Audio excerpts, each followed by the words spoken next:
So hello everyone, నేను బయటకు వెళ్తున్నాను. సో ఏం వేసుకో ఏ హెయిర్ స్టైల్ అస్సలు అర్థం కావట్లే. సో నేను మీకు హెయిర్ స్టైల్ గురించి మీకు చెప్తాను. సో ఫస్ట్ అయితే మనము హెయిర్ స్టైల్ తీసుకున్నాం. సో దాని క్లిప్స్ తీసుకున్నాను నేను.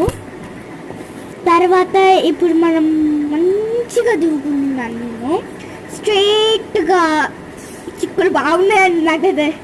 స్ట్రైట్గా దువ్వుకుంటున్నాను. స్నానం చేశాను నేను. సో ఇప్పుడు మనం ట్రై చేద్దాం.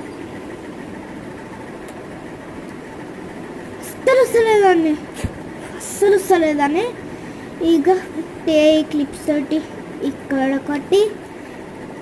ఇక్కడ ఒకటి పెట్టేసుకున్నాను. సో నా హెయిర్ స్టైల్ ఉందో కింద కామెంట్ చేయండి. And wish you all subscribe.